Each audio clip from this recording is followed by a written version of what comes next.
আলহামদুলিল্লাহ, এটি হচ্ছে কোরআনে পাকের 112 নম্বর সূরা।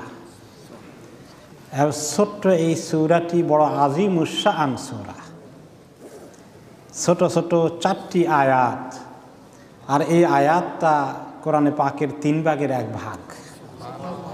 একটু পরেই আমরা হাদিস শুনবো এই সংক্রান্ত।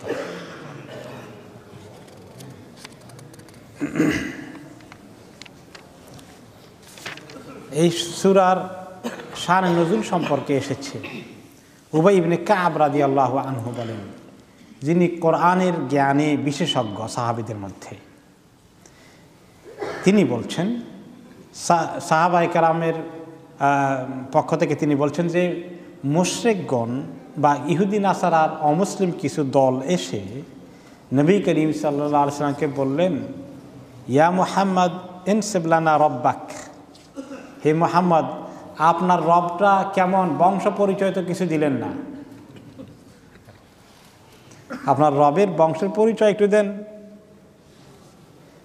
অন্য রিওয়ায়াতে এসছে, তারা বলে যে নাহনু, ইহুদিরা বলতো নাহনু না'বুদু উযাইর ইবনুল্লাহ, উযাইর নামে এক নবী ছিলেন আলাইহিস সালাম, আমরা ওনার ইবাদত করি। তো তিনি একজন আল্লাহর নবী এবং আল্লাহর সন্তান, আল্লাহর পুত্র উযাইর, নাউযুবিল্লাহ। ওয়াকালাতিন নাসারা নাহনু না'বুদুল মাসীহ ইবনুল্লাহ, আর খ্রিস্টানরা বলল যে আমরা আল্লাহর আরেক বেটা, আরেক পুত্র ঈসা আলাইহিস সালাম, মাসীহ আলাইহিস সালামের ইবাদত করি। ওয়াকালাতিল মাজুস, আর আরব দেশের আশেপাশে ছিল কিছু অগ্নি পূজারক, অগ্নি উপাসক, বিশেষ করে ইরাক, ইরান এলাকায় যারা মাজুস ছিল, যারা আগুনের পূজা করত অথবা কোনো আরো দেবদেবীর পূজা করত, তারা বলতো নাহনু না'বুদুশ শামসা ওয়াল কামার, যে আমরা তো চন্দ্র সূর্যের পূজা করি, বিশাল বিশাল 2টা গ্রহ নক্ষত্র। ওয়াকালাতুল মুশরিকুন নাহনু না'বুদুল আওসান, আমরা তো অনেকগুলো মূর্তি আছে তার পূজা করি, তোমরা মুসলমানরা কি করা, কিচ্ছু দেখা যায় না, শোনা যায় না, বোঝা যায় না, এমন এক আল্লাহ জোগাড় করেছ। লা হাওলা ওয়ালা কুওয়াতা ইল্লা বিল্লাহ। সে আমাদের মাবুদের একটা পরিচয় আছে, তোমাদের মাবুদের তো কোনো পরিচয় নাই। তখন আল্লাহ তাআলা নাজিল করলেন, কুল হুয়াল্লাহু আহাদ আল্লাহুস সামাদ লাম ইয়ালিদ ওয়া লাম ইউলাদ ওয়া লাম ইয়াকুল লাহু কুফুয়ান আহাদ। এটার অর্থ আশা করি আপনাদের সবাই জানা আছে, যার জানা নাই অবশ্যই জেনে নেওয়া উচিত। এত ছোট্ট সূরার অর্থ যদি বুঝি না, কি পড়ি, আল্লাহ তাআলা কি গুরুত্বপূর্ণ কথা বলছেন, কয়েকবার তর্জমা দেখে দেখে পড়লে, শুনলে বুঝে আসবে। কিন্তু বুঝে কোরআন তেলাওয়াত করা এবং নামাজের মধ্যে সূরাগুলো তেলাওয়াত করা আর না বুঝে তেলাওয়াত করার মধ্যে কিছু পার্থক্য আছে কি না? যথেষ্ট পার্থক্য আছে। আমরা যারা মুসল্লি আছি, যারা আরবি ভাষা সরাসরি বুঝি না, তাদের উচিত কমপক্ষে যে সূরাগুলো, আয়াতগুলো কোরআনে পাকে তেলাওয়াত করি আমরা নিয়মিত, এগুলোর অন্তত অর্থগুলোকে বোঝার চেষ্টা করা। আপনি একবার পড়লেন, ভুলে গেছেন, আবার পড়েন, আবার পড়েন, আবার কিছুদিন পরে পড়েন, তাহলে দেখবেন যে অনেকটা আপনার রপ্ত হয়ে গেছে। তখন আপনি কোরআনের তেলাওয়াত করলে বুঝবেন কি পড়ছেন আপনি। আপনি বুঝবেন ওয়ায়ামনাউনাল মাউন অর্থ কী, ইয়াদখুলুনা ফি দীনিল্লাহি আফওয়াজের অর্থ কী। অর্থ সহকারে পড়লে নামাজের মধ্যে খুশু বেশি আসবে, খাশিয়াতুল্লাহ পয়দা হবে, আল্লাহ তাআলার সঙ্গে সম্পর্কটা আরও জাগরুক হবে। তো এই সূরার অর্থটা কি? কুল, আপনি বলে দিন, হুয়াল্লাহু আহাদ, তিনি ওই আল্লাহ যিনি এক, তিনি আল্লাহ, সে আল্লাহ এক, একক, অদ্বিতীয়। আল্লাহুস সামাদ, আল্লাহ তাআলা আস-সামাদ, সামাদ শব্দের অর্থ একটু পরে আমরা বুঝবো ইনশাআল্লাহ। লাম ইয়ালিদ ওয়া লাম ইউলাদ, তিনি কাউকে জন্ম দেন না বা জন্ম দেননি, তাকেও কেউ জন্ম দেয়নি। ওয়া লাম ইয়াকুল লাহু কুফুয়ান আহাদ, তার সমকক্ষ কেউ নয়। কেউ তার সমকক্ষ নেই। এই হলো সরল তরজমা। এই সূরার ফজিলতটা আমরা আগে শুনে নেই, ছোট্ট সূরার কি শান আল্লাহ তাআলা রেখেছেন। সহিহ বুখারী হাদিসে এসেছে, আন আয়েশা রাদিয়াল্লাহু আনহা ক্বালাত আন্না নবী সাল্লাল্লাহু আলাইহি ওয়াসাল্লাম বা'আসা রাজুলান আলা সারিয়াহ। নবী করিম সাল্লাল্লাহু আলাইহি ওয়াসাল্লাম সাহাবীদের একটি ছোট্ট দলকে কোনো জায়গায় জিহাদে পাঠিয়েছিলেন, আর সেই দলের যিনি আমির ছিলেন, কমান্ডার ছিলেন, তিনি অবশ্য ওনাদের জামাতের নামাজের ইমামতিও করতেন। ওয়া কানা ইয়াকরাউ লি আসহাবিহি ফি সালাতিহিম, যখন নামাজ পড়াতেন ফায়াখতামু বিকুল হুয়াল্লাহু আহাদ, প্রত্যেক রাকাতের শেষে সূরা ফাতিহা এবং অন্য সূরা তো পড়তেন, শেষে আবার চট করে কুল হুয়াল্লাহু আহাদ যোগ করতেন। রুকুতে যাওয়ার আগে প্রত্যেক রাকাতেই সূরা কুল হুয়াল্লাহু আহাদকে অ্যাড করতেন।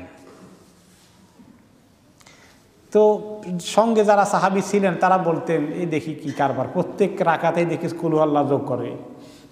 ওনার সঙ্গে কিছু কথাবার্তা হয়েছে, ওই রেওয়ায়তে বেশি আসে নাই। পরে ওনারা কিছু কনফিউশন নিয়ে মদিনায় যখন ফেরত আসছেন যুদ্ধ শেষে, ফালাম্মা রাজাউ যাকারু যালিকা নবী সাল্লাল্লাহু আলাইহি ওয়াসাল্লাম, মদিনায় এসে ওনারা নবী করিম সাল্লাল্লাহু আলাইহি ওয়াসাল্লামকে কিছু অভিযোগের সুরেই বললেন, এই সাহাবী নামাজ পড়াতে গিয়ে সূরা কুল হুয়াল্লাহু আহাদ প্রত্যেক রাকাতেই যোগ করে, কারণটা কি? ফাকালা সালুহু লি আইয়ি শাইইন ইয়াসনাউ যালিকা। তো ওই সাহাবী ছিলেন না, বলে তাকে জিজ্ঞেস করে আসো, সে প্রত্যেক রাকাতে এটা পড়ে কেন, কারণ কি? তাকে জিজ্ঞাসা করো কি উদ্দেশ্যে পড়ে। ফাসাআলুহু ফাকালা লিআন্নাহা সিফাতুর রহমান ওয়া আনা উহিব্বু আন আকরা বিহা। সাহাবী উত্তর দিলেন, আসলে এই সূরার মধ্যে যিনি রহমান আছেন, আমাদের আল্লাহ মাবুদ, ওনার সিফাতগুলো এই সূরাতে আছে।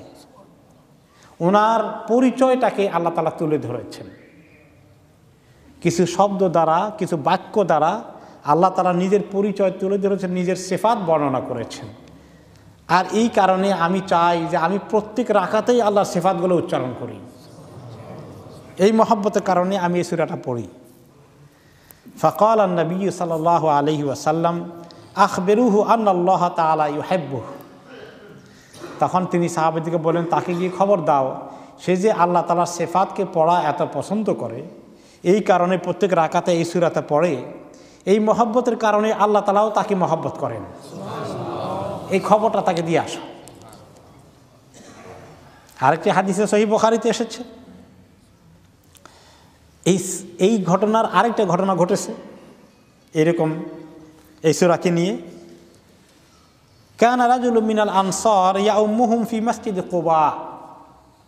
কুবা মসজিদ আমরা যেখানে যাই মদিনা তৈয়বাতে গেলে, ওই কুবা পল্লীতে আনসারি সাহাবীরাই থাকতেন বেশি। মুহাজির সাহাবীরা তো মেইন মদিনা শহরে এসে আশ্রয় নিয়েছিলেন।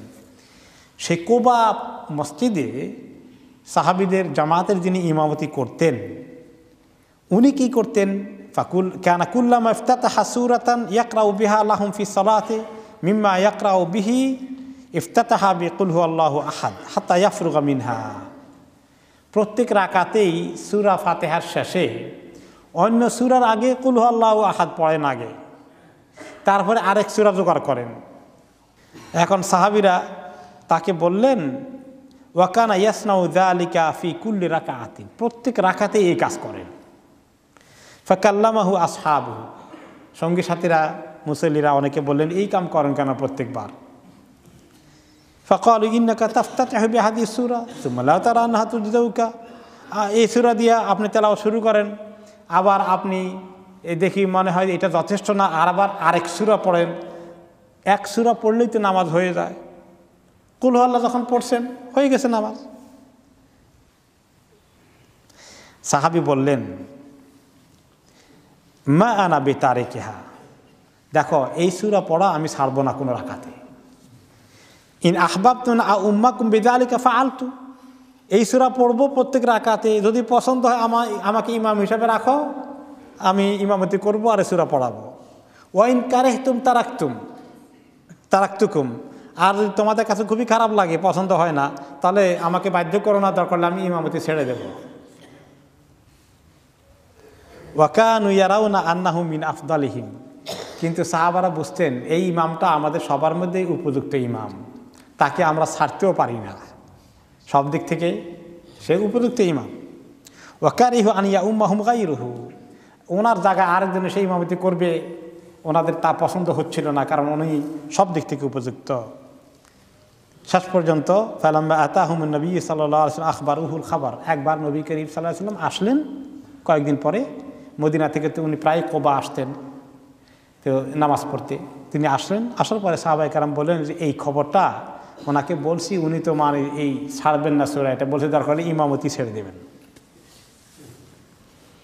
তখন তিনি ডেকে বললেন, ইয়া ফুলান মা ইয়ামনাউকা আন তাফআলা মা ইয়া'মুরুকা বিহি আসহাবুক, তোমার বন্ধুরা যে বলে বা সঙ্গী সাথীরা যা বলে তাদের কথা শুনো না কেন? হয় কুল আল্লাহ পড়ো অথবা আরেকটা সূরা পড়ো, তুমি দুইটাই পড়ো, দরকার কি? ওমা হামালাকা আলা লুজুমি হাদি সূরা ফি কুল্লি রাকা, প্রত্যেক রাকাতে পড়তে হবে কুল আল্লাহু আহাদ, কি কারণে পড়ো? ক্বালা ইন্নী উহিব্বুহা, একই উত্তর দিলেন, আমি এই সূরাটাকে ইয়া রাসূলুল্লাহ খুব মহব্বত করি, কারণ আল্লাহ তাআলার গুণগান এই সূরাতে আছে। তিনি তখন উত্তর দিলেন, হুব্বুকা ইয়াহা আদখালাকাল জান্নাহ, এই সূরার মহব্বত তোমাকে জান্নাতে নিয়ে ছাড়বে। এই আজিমুস শান সূরা, এই সূরা সম্পর্কে সহিহ বুখারীতে আরেকটি হাদিস এসেছে। রাসূলুল্লাহ সাল্লাল্লাহু আলাইহি ওয়াসাল্লাম সাহাবীদেরকে একবার জিজ্ঞেস করলেন, আইয়া'জিজু আহাদুকুম আন ইয়াকরা সুলুসাল কোরআন ফি লাইলা, তোমরা কি প্রত্যেক রাতে কোরআনের 3 ভাগের 1 ভাগ পড়তে পারবা না? কোরআনের 1/3 প্রত্যেক রাত্রে পড়তে পারবা? ফাশাক্কা যালিকা আলাইহিম, সাহাবীরা দেখলেন 3 ভাগের 1 ভাগ কোরআন শরীফ পড়া 10 পারা কম না। তা ওনারা দেখলেন যে খুব কঠিন, ইয়া রাসূলুল্লাহ সব রাতে তো পারা যায় না এত লম্বা। আইয়ুনা ইউতিকু যালিকা ইয়া রাসূলুল্লাহ, জানি না আমাদের মধ্যে কে পারবে এক এক রাতে 10 পারা করে পড়তে, এত 3 ভাগের 1 ভাগ এক এক রাতে পড়া। ফাকালা আল্লাহুল ওয়াহিদুস সামাদ সুলুসুল কোরআন, এই কুল হুয়াল্লাহু আহাদ পড়ো প্রত্যেক রাতে, এটা কোরআনের 3 ভাগের 1 ভাগ।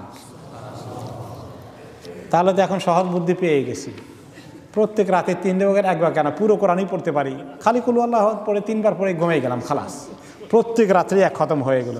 মাশাআল্লাহ, জীবনে কয় হাজার কত লক্ষ খতম হয়ে যাবে এইভাবে। আর খতমের দরকার আছে এত কষ্ট করে? আসলে আরেকটা হাদিস শুনি আগে, সেটা মুসনাদ আহমদে এসেছে।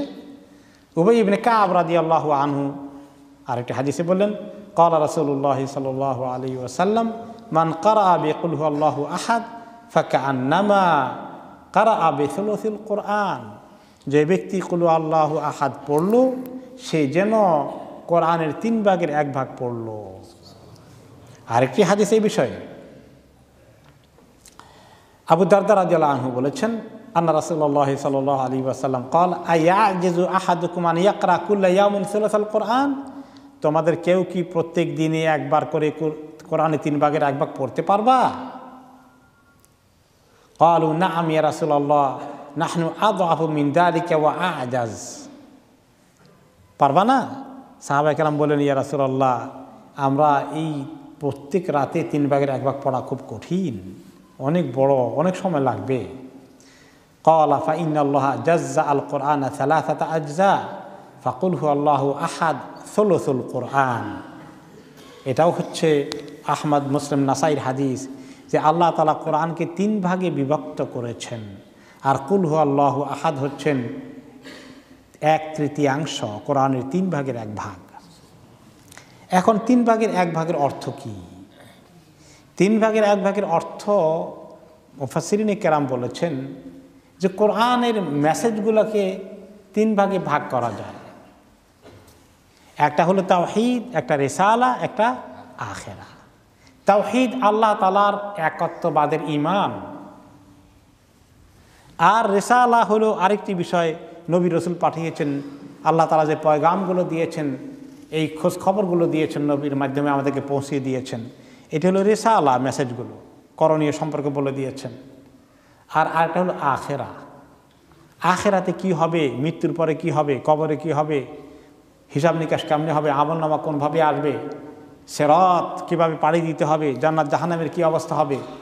তো কোরআনের বক্তব্যগুলোকে 3 ভাগে ভাগ করা যায়, তাওহীদ, রিসালাত এবং আখিরাত। এখন এই সূরার মধ্যে কোনটা আছে? তাওহীদ আছে। তাওহীদের কথাটাকে পরিষ্কারভাবে বলে দেওয়া হচ্ছে। আর এই জন্যই এটা বক্তব্যের দিক থেকে 3 ভাগের 1 ভাগ কাভার করে ফেলেছে। এই জিনিসটাই বোঝানো হয়েছে। এই নয় যে সারা কোরআন খতম করলে যে সওয়াব হবে, কুল হু আল্লাহ 3 বার খতম করলে সেম সওয়াব হয়ে যাবে, এটা বোকামির ব্যাখ্যা। এই ব্যাখ্যাটা ঠিক নয়। মর্যাদার দিক থেকে এটা অনেক মর্যাদা, বক্তব্যের দিক থেকে তাওহীদের উপরে তার কোনো বক্তব্য হয় না, সেই সেন্সে বলা হয়েছে। কাজেই আমরা এই কুল হু আল্লাহু আহাদের খতম করার চিন্তা না করে কোরআন পুরোটাই খতম করব, তবে কুল হু আল্লাহু আহাদ পড়ব। সেটা কিভাবে পড়ব? প্রত্যেক দিন প্রত্যেক রাতেই পড়া দরকার। একটি হাদিসে এসেছে, আবু দাউদ, তিরমিজি এবং নাসাইর হাদিসে এসেছে, আব্দুল্লাহ ইবনে হাবিব রাদিয়াল্লাহু আনহু একজন সাহাবী বলেন, আসাবানা আতাশুন ওয়া যুলমাহ। একবার আমরা মরুভূমির মধ্যে ভ্রমণ করতে গিয়ে আমরা পিপাসায় পড়ে গেলাম, আর অন্ধকার তুফান হয়ে গেল পৃথিবীর মধ্যে, মানে আমাদের কাছ থেকে আলো চলে অন্ধকার ঘনিয়ে আসলো। তুফানের আগে মাঝে মধ্যে অন্ধকার হয়ে যায়, এইরকম একটা অবস্থা সৃষ্টি হয়ে গেল। ভূমিকম্পের আগে বা কী বলে যে ঘূর্ণিঝড়ের আগে একটু পৃথিবী অন্ধকার হয়ে আসে, ওনাদের কাছে তাই হয়ে গেল। খুব বিপজ্জনক একটা আবহাওয়ার মধ্যে আমরা পড়ে গেলাম, আর পানিও সাথে নাই, গলা শুকিয়ে গেল। এই বিপদে পড়ে ফান্তাদারনা রাসূলুল্লাহ সাল্লাল্লাহু আলাইহি ওয়াসাল্লাম ইসাল্লি বিনা।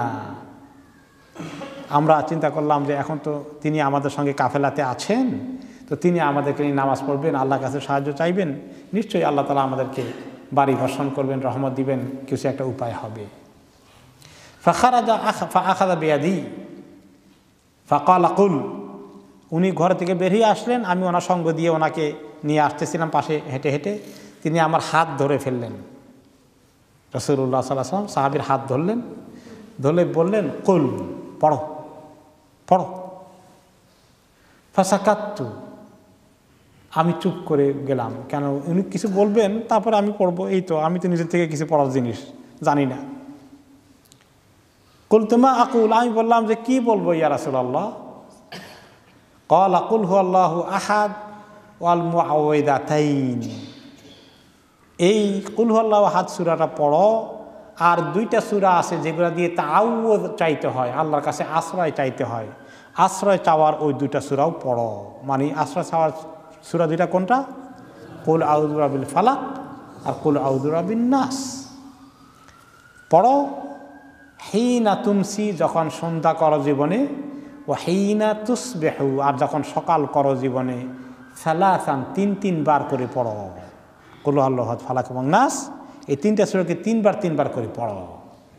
তাকফিকা কুল্লা ইয়াউম মাররাতাইন, দিনের সকালে সন্ধ্যায় 2 বার, যদি 2 বেলায় যদি পড়ো 3 বার করে, তাহলে তোমার সব কিছুর জিম্মাদারি আল্লাহ তাআলা নিয়ে নেবেন। এটাই এই 3টা সূরাই তোমার জন্য যথেষ্ট হয়ে যাবে। তারপরে কি হয়েছে, হয়তো আল্লাহ তাআলা ওনাদেরকে এই আবহাওয়া থেকে পরিত্রাণ করেছেন, সেই কথা আর হাদিসে বাকি অংশ আসেনি। আমরা আশা করি আল্লাহ তাআলা ওনাদেরকে এই পড়ার কারণে হয়তো বরকত দিয়ে দিয়েছেন।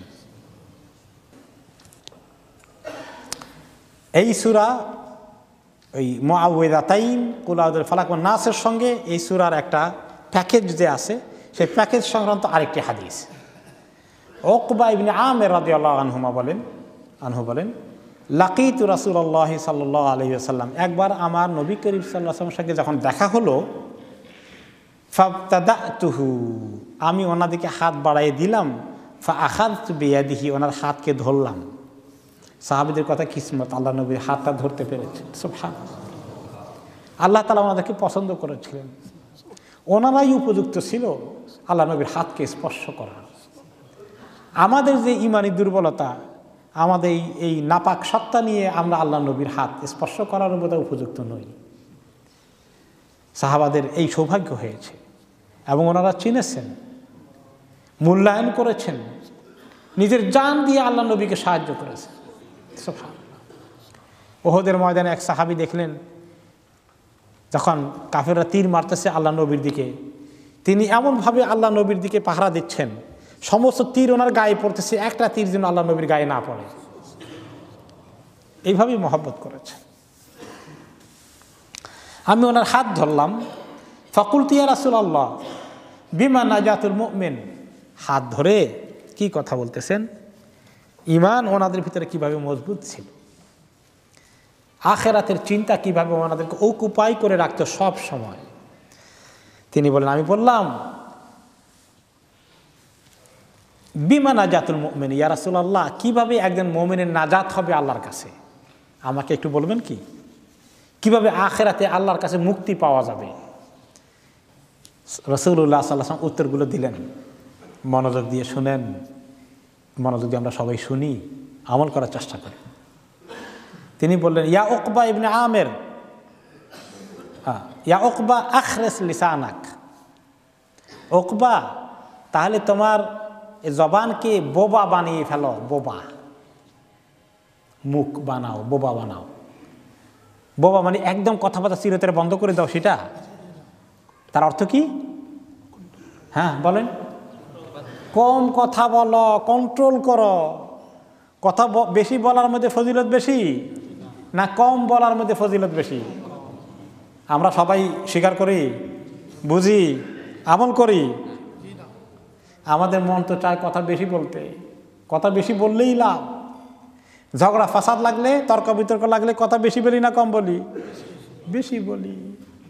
আখরিস লিসানাক, কম বলার জন্য এমন শব্দ ব্যবহার করলেন যে জবানকে এত কন্ট্রোল করো লোকেরা যেন মনে করে এই লোকটা বোবা কিনা। ইয়া আল্লাহ, দরকার হইলে বলো না, দরকার হইলে বলো না। আরেকটা হাদিস কি বলেছে, মান কানা ইউমিনু বিল্লাহি ওয়াল ইয়াউমিল আখির ফালইয়াকুল খাইরান আও লিয়াসমুত। যে ব্যক্তি আল্লাহ এবং আখিরাতের প্রতি ইয়াকিন করে, বিশ্বাস করে, সে যেন ভালো কিছু বলার থাকলে বলুক, তা না হলে যেন চুপ করে থাকে, নাজাতের কারণ হয়ে যাবে তার। এক নম্বর কাজ দিলেন নাজাত পাওয়ার জন্য, কথা কম, জবানকে কন্ট্রোল, এই এক নম্বর। দুই নম্বর কি, ওয়ালা ইয়াসা আকা বাইতাক। গতকালকের জুমায় আমরা খুতবায় বলেছি, ওয়ালা ইয়াসা আকা বাইতাক, তোমার ঘর যেন তোমার জন্য যথেষ্ট জায়গা হয়ে যায়। তার মানে কি, বিনা প্রয়োজনে বেশি রাস্তাঘাটে, দোকানে পাটে, বাজারে ঘাজারে ঘোরাফেরা করার দরকার নেই। মানুষের জন্য সেফ ঘরে থাকা বেশি। এই দেশের অবস্থায় আপনি বলেন, ঘরে থাকলে গুনাহ বেশি হবে না বাইরে আসলে গুনাহ বেশি হবে? কি কারণে বেশি হবে ব্যাখ্যা করে বুঝাইতে হবে। চোখের গুনাহটা যে রাত দিন হয়ে যাচ্ছে, ঘরে থাকলে মাশাআল্লাহ সেফ। তবে টেলিভিশন একটা যন্ত্র একটা ঘরের মধ্যে ঢুকে আছে, ওইটা আবার আরেকখান দিয়ে আরেক বিপদ আছে। ঘরে বসে টেলিভিশন দেখার মধ্যে কোনো ফজিলত নাই, তাহলে ওই গুনাহ হতেই থাকবে। কিন্তু বিনা প্রয়োজনে রাস্তাঘাটে ঘোরাঘুরি, হাঁটাহাঁটি, আড্ডা দেওয়া, গল্পগুজব করা, এই কাজ না করে ঘরে থাকলেই অনেক ফায়দা। ঘরে থাকলে বসে 2 রাকাত নফল নামাজ পড়তে পারলাম, বসে একটু কোরআন তেলাওয়াত করতে পারলাম, হাদিস পড়লাম, তাফসির পড়লাম, তাফসিরের আলোচনা শুনলাম, রেকর্ড দেখলাম, রেকর্ড শুনলাম। বাইরে গেলে কত আড্ডা ফাড্ডা, কত গল্প গুজব, কত গীবত, চগলখুরি, কত চোখের গুনাহ, এগুলো থেকে আমরা সেফ হয়ে গেলাম।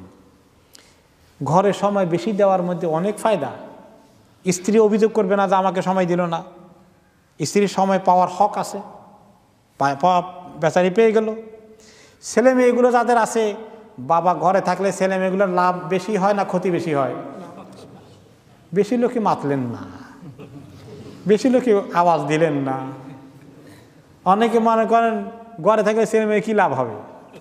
সুবহানাল্লাহ। আমি যদি 1 ঘন্টা আগে ঘরে যেতে পারি, আধা ঘন্টা আগে যেতে পারি, আমি বুঝি আলহামদুলিল্লাহ আমার ছেলে মেয়ের অনেক লাভ আছে।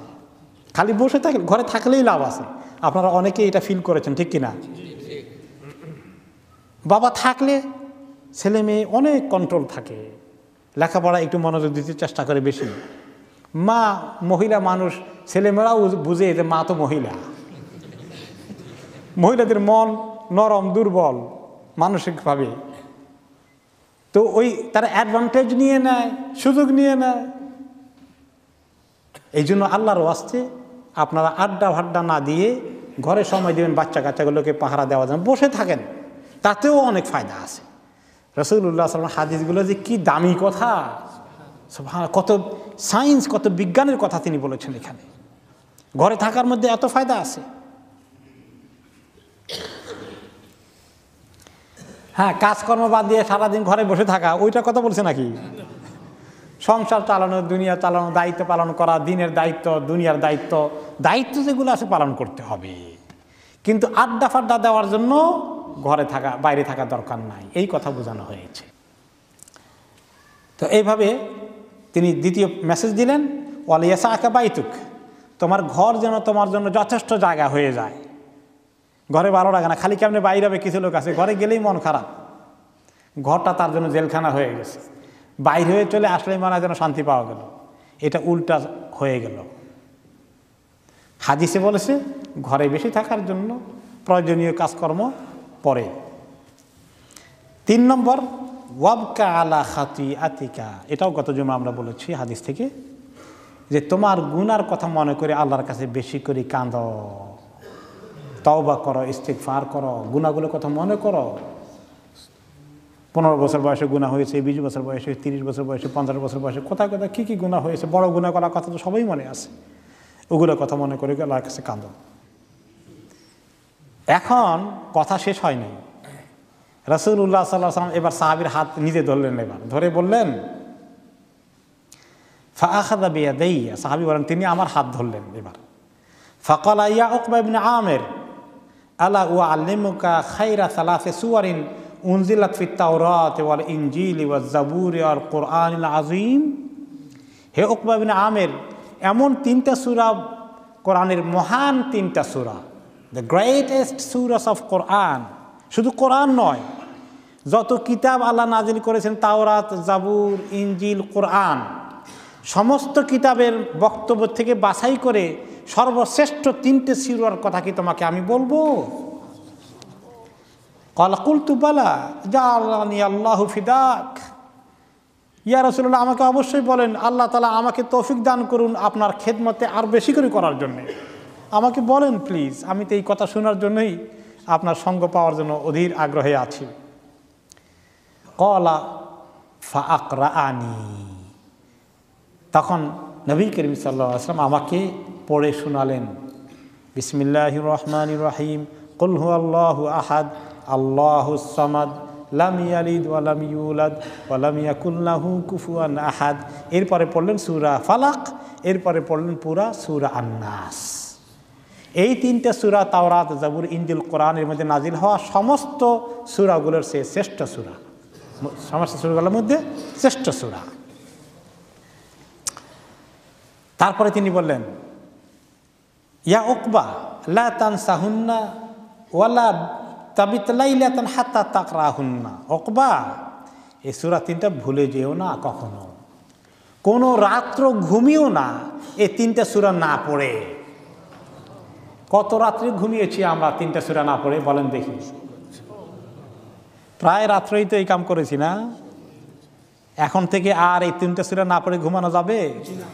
তিনি বললেন যে খবরদার উকবা, এই 3টা সূরা না পড়ে ঘুমিও না। ক্বালা ফামা নাসিতুহুন্না মুনযু ক্বালা লা তানসাহুন্না। সাহাবী বলেন, আমি আর কোনোদিন এই সূরাগুলো ভুলিনি যখন থেকে তিনি বলেছেন এই সূরা পড়া ভুলো না। ওমা বিত্তু লাইলাতান কাত্তু হাত্তা আকরাহুন্না, আর কোনোদিন আর এক রাত্রও ঘুমাইনি এই 3টা সূরা না পড়ে। ক্বালা উকবা সুম্মা লাকিতু রাসূলুল্লাহ সাল্লাল্লাহু আলাইহি ওয়াসাল্লাম। সাহাবীদের কেমন আগ্রহ ছিল দিন শিখার জন্য, দিনের মহব্বত আল্লাহ তাআলা এমন মজবুত করে দিয়েছিলেন, দুনিয়ার তুলনায় দিনের কত বেশি জায়গা তাদের দিলে হয়েছিল। বলেন তিনি আবার এই একই হাদিসে বলছেন, আরেকদিন আমার নবী করিম সাল্লাল্লাহু আলাইহি ওয়াসাল্লামকে যখন পেয়ে গেলাম, সামনাসামনি দেখা হয়ে গেল। ফাবতাদাতুহু, ওনার হাতখানা ধরলাম মুসাফা করার জন্য, ধরে কি আর সহজে ছাড়ে নাকি? সুম্মা আখাযতু বিয়াদিহি, হাতটা ধরলাম। ফাকুলতু ইয়া রাসূলুল্লাহ আখবিরনি বিফাওয়াদিল আমাল। ওই দিনকার আমলগুলো শুনতে খুব ভালো লাগছে, আমল করছেন। বলে যে আজকে আমারে কিছু ফজিলতের আমলের কথা শোনাবেন। আজকে আবার দরখাস্ত দিচ্ছেন। আমরা কখন দেখা হইলে কার কাছে এইগুলো জিজ্ঞাসা করি? নবী রাসূল তো নাই ঠিকই, কিন্তু সেই জ্ঞান পৌঁছে দেওয়ার মতো তো এখনও টুটাফাটা আলেম ওলামা তো আছেন। আমরা কতক্ষণ জানার চেষ্টা করেছি এরকম দেখা হলে। ফাকুলতু ইয়া রাসূলুল্লাহ আখবিরনি ফাওয়াদিল আমাল। ফাকাল ইয়া উকবা সালমান কাতাক। আজকে ছোট ছোট 3টা বাক্য দিলেন, 3টা মেসেজ দিলেন। ইয়া উকবা সালমান কাতাক, উকবা তোমার সঙ্গে যে দুর্ব্যবহার করে, সম্পর্ক কাটে, তুমি তার সঙ্গে সম্পর্ক রাখার চেষ্টা করো। কাজটা কি সহজ না কঠিন? কঠিন। এত দুর্ব্যবহার করে, তার সঙ্গে আমি ভালো মানুষই দেখাই কেমনে, তার সঙ্গে ভালো ব্যবহার করি কেমনে, তার সঙ্গে কথা বলি কেমনে, তাকে সালাম দেই কেমনে, এগুলো আমাদের কষ্টের কারণ হয়ে যায়। 2 নম্বরে বললেন ও আতেমান হারামাকা, যে তোমাকে সবসময় বঞ্চিত করে তুমি তাকে দেওয়ার চেষ্টা করো। আমরা মনে করি সমান সমান না হলে পারি না, আমিও আপনাকে যা দিই আপনিও আমাকে তা দিবেন, লেনদেন এভাবেই হবে। সবসময় আমি দেবো আপনি দেবেন না, আর আপনারা দেবো না আমি। কয়েকবার দিয়ে আসলে দেখছি না, এই লোকের সঙ্গে হবে টাবে না। এইরকম আমি যেরকম করি সেও এরকম করে, তাহলে আমরা ভালো ব্যবহার করতে পারি, কিন্তু একতরফা ভালো হইতে পারি না। ইসলাম কি বলে? তুমি একতরফা ভালো থাকো। আপনি কি শুনছেন সে আমাকে কি করছে? আপনি কি শুনছেন আমি আমার প্রত্যেক ছেলে মেয়ের বিয়ে তাকে দাওয়াত দিলাম, তার মেয়ের বিয়েতে সে আমাকে দাওয়াত দিল না, আর কোনোদিন তাকে দাওয়াত দেব না। এরকম আমাদের হয়ে যায়। আমি অমুকের প্রায় হাদিয়া দিয়ে সে আমাকে দেয় না, আর দেবো না তাকে হাদিয়া। কিছু কোনো কাটিসি জানেন না, চিনে না, খালি নেয়, খালি খায়, দিতে জানেন না। আত্মীয় স্বজন এরকম করে, হ্যাঁ, এত অসামাজিক, এত কৃপণ, আমরা তাদের দাওয়াটাও দেব না। এরকম মানসিকতা আমাদের হয়ে যায়। তিনি বললেন ও আতেমান হারামাকে, যে তোমাকে দেয় না তুমি একতরফা দাও। ও আরিদ আম্মান যালামাকা, আর যে তোমার প্রতি জুলুম করে তার থেকে তুমি নিজেকে মুখ ফিরিয়ে নাও। তার অর্থ এই যে এইটা নিয়ে খচর খচর করা, তার সঙ্গে ধ্যান দরবার করা, তার সঙ্গে এটা নিয়ে যুদ্ধ করতে থাকা, এগুলো বেশি ভালো কাজ না। কেউ যদি তোমাকে জুলুম করে, তুমি পাওয়ার সহজ বুদ্ধি থাকলে পাওয়ার চেষ্টা করো, কোর্ট কাছারি আছে, ধ্যান দরবার আছে, কাউকে ধরা আছে, চেষ্টা করো।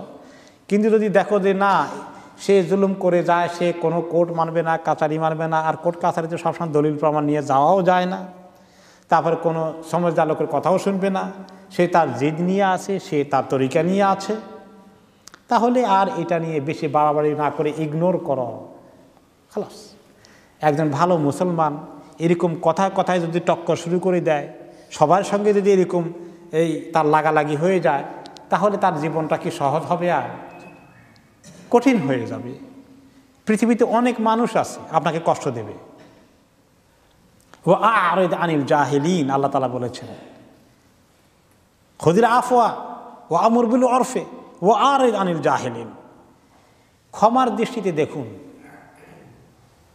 আর মানুষকে ভালো কাজের কথা বলুন, ভালো কাজের পরামর্শ দিন। আর ও আরিদ আনিল জাহিলিন, যারা জাহেল মার্কা লোক, মূর্খতা ছাড়া এদের কাছে ভালো কোনো কথা নাই। এর ভালো পরামর্শ দিলে, ভালো কথা বললে ওরা উল্টো দিকে ছুটে। এইরকম লোক যদি উল্টাপাল্টা তর্ক বিতর্ক করে, তাদেরকে এড়িয়ে চলুন। তাদের সঙ্গে বেশি আর আপনি অগ্রসর হয়ে তাদের সঙ্গে আপনি টক্কর লাগানোর দরকার নেই। ওয়া ইযা খাতাবাহুমুল জাহিলুনা ক্বালু সালামা।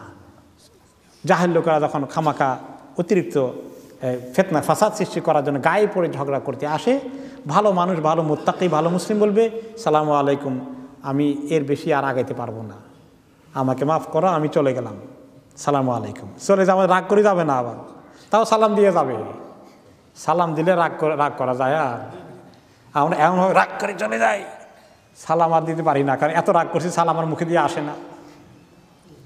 এই জন্য মানুষের সঙ্গে ডিলিংয়ের কথাটা এই হাদিসে আছে। এইগুলো সবচেয়ে ফজিলতের আমল। 3টা কথা আবার মুখস্থ করি। যে ব্যক্তি আপনার সঙ্গে দুর্ব্যবহার করে, সম্পর্ক কেটে দেয়, আপনি তার সঙ্গে সম্পর্ক কাটবেন না, আপনি সম্পর্ক রাখার জন্য যতটুকুন পারা যায় চেষ্টা করুন। 2 নম্বরে, যে ব্যক্তি আপনাকে বঞ্চিত করে, আপনার হক আদায় করে না, আপনি তার হক আদায় করুন। আমাদের সমাজে অনেক স্বামী স্ত্রী দেন দরবার হয়। স্বামীর কমপ্লেন, স্ত্রী হক আদায় করে না, স্ত্রী তার কথা শুনে না, স্ত্রীতে কোনো কোঅপারেশন নাই, নন কোঅপারেশন। স্ত্রীর কথা কি কোনো দায়িত্ব পালন করে না, অনেক পয়েন্ট তার জমা হয়ে আছে। তো সে এরকম করে, আমি তার সঙ্গে ভালো ব্যবহার কেমনি করব? সে ভালো হলে আমিও ভালো। এখানে তাহলে স্বামীকে একতরফা ভালো হয়ে দিতে হবে। স্ত্রী যদি কথা নাও শুনে, তারপরে সে ভালো স্বামী হিসাবে আল্লাহর কাছে চলে যাক। স্ত্রী যদি দেখে যে তার স্বামীটা ভালো নয়, তার প্রতি অবিচার করছে, তাহলে স্ত্রী চেষ্টা করবে তাকে সংশোধন করতে। না পারলে বেশি ঝগড়া ফাসাদ সারাদিন এটা নিয়ে খটর-মটর না করে সে যদি সবরের সাথে আল্লাহর কাছে চলে যায়, স্ত্রীর জন্য আল্লাহর কাছে বিশাল মর্যাদার ব্যবস্থা রয়েছে। তাহলে এটাই হলো ও আতেমান হারামাকা, যে ব্যক্তি তোমাকে বঞ্চিত করে তুমি তাকে দাও। 3 নম্বর হচ্ছে, যে ব্যক্তি ঝগড়া ফাসাদ করে তোমার উপরে খামাকা প্যাচ লাগাই দেয়, তোমার প্রতি অভিযোগ করে, তোমার ব্যাপারে সঙ্গে সঙ্গে খামাকা ফিতনা ফাসাদ সৃষ্টি করতে আসে, তুমি তার থেকে নিরাপদে সরার চেষ্টা করো, নিরাপদ থাকার চেষ্টা করো, নিরাপদে চলে যাওয়ার চেষ্টা করো। এই সূরার কত যে ফজিলত আছে। এই সূরার মধ্যে শেফা আছে, শেফা, রোগ মুক্তি। সেই কথা সহিহ বুখারী হাদিসে এসেছে। আন আয়েশা রাদিয়াল্লাহু আনহা আন্না নবী সাল্লাল্লাহু আলাইহি ওয়াসাল্লাম কানা ইযা আওয়া ইলা ফিরাশিহি কুল্লা লাইলাতিন জামা কাফাইহি। মা আয়েশা রাদিয়াল্লাহু আনহা বলেন, যিনি অনেক কাছে থেকে নবী করিম সাল্লাল্লাহু আলাইহি ওয়াসাল্লামের ব্যক্তিগত আমলগুলো দেখেছেন, ওনার চেয়ে বিবিদের চেয়ে আর কাছে এত ব্যক্তিগত আমল কোনো সাহাবী দেখেছেন? এই জন্য সাহাবীরা প্রায় আসতেন জিজ্ঞেস করতে যে কাছে থেকে ঘরে ব্যক্তিগত আমলগুলো কেমন দেখেছেন, চলাফেরা আমাদেরকে একটু বলুন।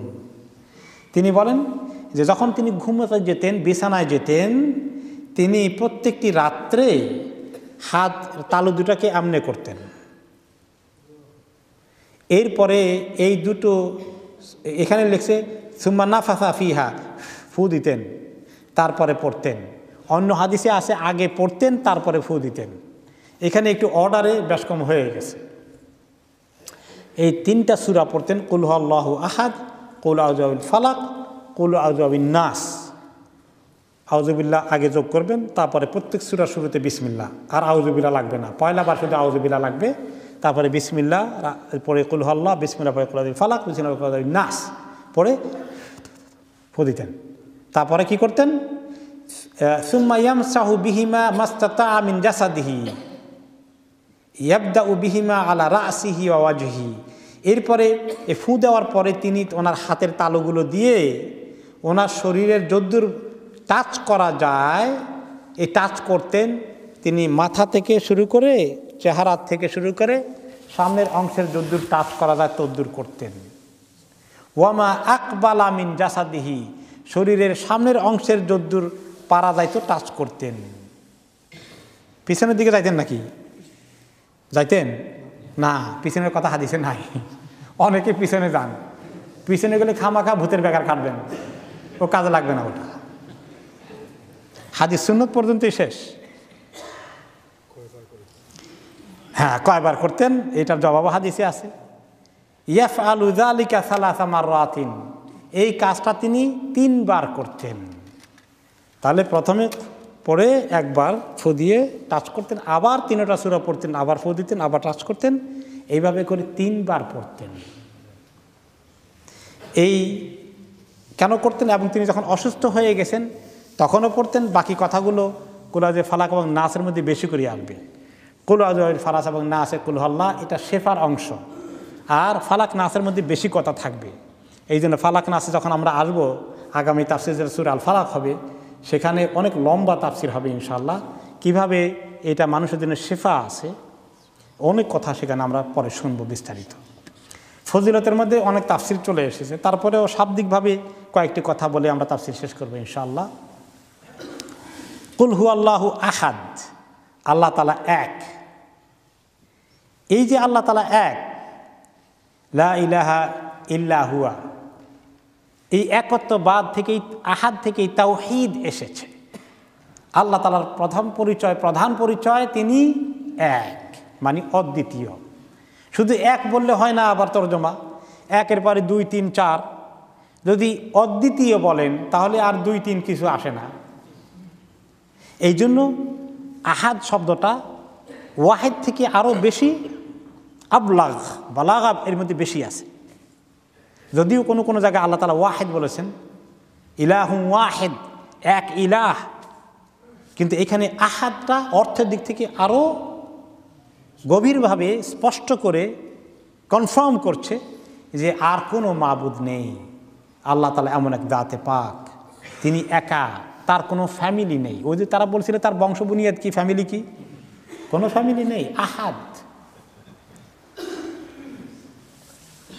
আল্লাহুস সামাদ, আল্লাহ হচ্ছেন আস-সামাদ। আস-সামাদ শব্দের অর্থ কি? এর অনেক অর্থ। এই আহাদের আরও তফসির আছে। ইয়ানি হুয়াল ওয়াহিদুল আহাদ, এক এবং অদ্বিতীয়। আল্লাযী লা নাযীরা লাহু ওয়ালা ওয়াজির, আল্লাহ তাআলা সমকক্ষ কেউ নাই। আল্লাহ তাআলাকে অ্যাডভাইস করার মতো কোনো মিনিস্টারও নেই। ওয়ালা শাবিহা ওয়ালা আদিল, আল্লাহ তাআলার কাছাকাছি, আল্লাহ তাআলার মতো কোনো কিছু হওয়ার চিন্তা করা যায় না। লিআন্নাহুল কামিল ফি জামি সিফাতিহি ওয়া আফআলিহি, তিনি সকল সিফাত এবং কাজ কর্ম সব কিছুতে তিনি ইউনিক, তিনি একক, তার কোনো সমকক্ষ নেই। আর তিনি হচ্ছেন আল্লাহুস সামাদ। দ্বিতীয় আয়াতে তিনি হচ্ছেন আস-সামাদ।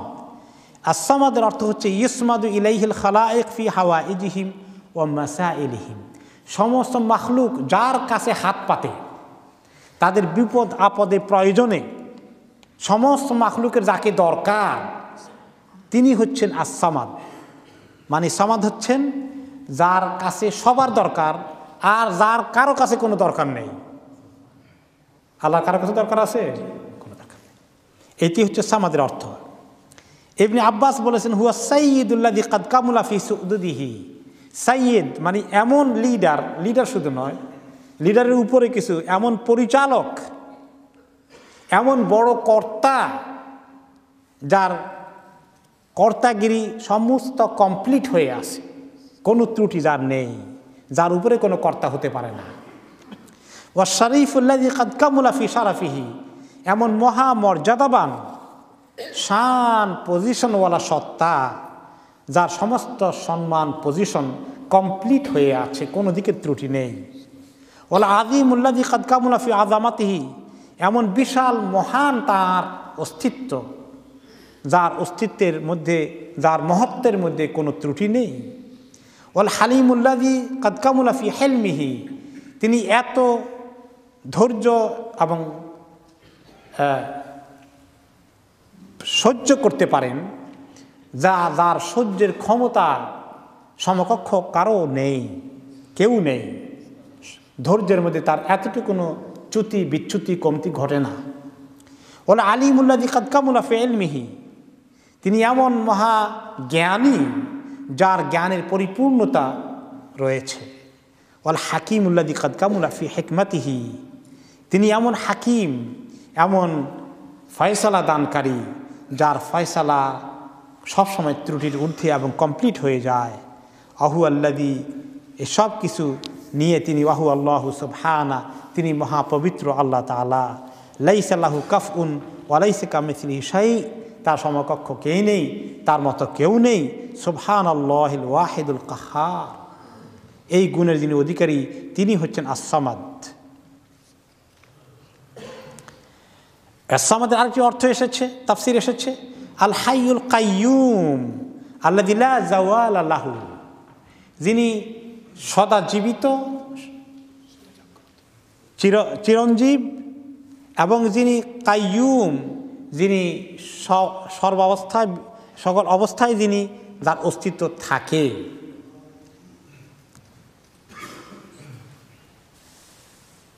এইভাবে করে সমাজের একটা অর্থ করলে হয় না, অনেকগুলো অর্থ আছে। আরেকটি অর্থ আছে আল্লাযী লা জাওফা লাহু হুয়া আল্লাযী লা ইয়াকুলুত তাআম ওয়া লা ইয়াশরাবুশ শারাব, যিনি খাওয়া পরা মাখলুকের যত হাজত আছে এগুলো কোনো হাজত যার দরকার নেই, তিনি হচ্ছেন সেই সত্তা। এরপরে আসলো তৃতীয় আয়াত, লাম ইয়ালিদ ওয়া লাম ইউলাদ, যে যিনি কাউকে জন্ম দান করেন না, দেননি, এবং যাকে কেউ জন্ম দেয়নি। লাইসা লাহু ওয়ালাদুন ওয়ালা ওয়ালিদুন ওয়ালা সাহিবা, আল্লাহ তাআলার যেমন সন্তান নেই তেমন আল্লাহ তাআলার সঙ্গিনীও নেই। এইখানে ওইটাকে ডিনাই করা হয়েছে, কারণ সন্তান সন্ততি আসতে হলে তো জোড়া হওয়া লাগে, সে জোড়া থেকে আসে, তিনি তার ঊর্ধ্বে। আইলা সাহিবাতা লাহু, তার কোনো সঙ্গিনীও নেই, তিনি তারও ঊর্ধ্বে। বাদিউস সামাওয়াতি ওয়াল আরদ, অন্য আয়াতে আল্লাহ তাআলা পরিচয় দিয়েছেন আসমান জমিনকে যিনি প্রথমবারের মতো যিনি নিজে পূর্ব কোনো এক্সাম্পল ছাড়াই তৈরি করেছেন। আন্না ইয়াকুনু লাহু ওয়ালাদ, কিভাবে তার সন্তান হতে পারে, কিভাবে তার ছেলে বা মেয়ে হতে পারে। ওয়ালাম তাকুন লাহু সাহিবা, আল্লাহর তো কোনো বিবি নেই, সঙ্গিনী নেই। ওয়া খালাকা কুল্লা শাই, তিনি সব কিছু সৃষ্টি করেছেন। অন্য আয়াতে আল্লাহ তাআলা বলেছেন অকালু ইত্তাখাযার রহমানু ওয়ালাদা লাকাদ জিতুম শাইআন ইদ্দা, তারা বলে যে আল্লাহ তাআলার সন্তান আছে। ইহুদিরা বলেছে ওজাইর ইবনুল্লাহ, ওজাইর আল্লাহর সন্তান। খ্রিস্টানরা বলেছে ঈসা ইবনুল্লাহ, তারা বলেছে ঈসা আল্লাহর সন্তান, নাউজুবিল্লাহ। আর মক্কার কাফেররা বলতো আল মালাইকাতু বানাতুল্লাহ, যত ফেরেশতা আছে সবগুলো আল্লাহর মেয়ে, নাউজুবিল্লাহ।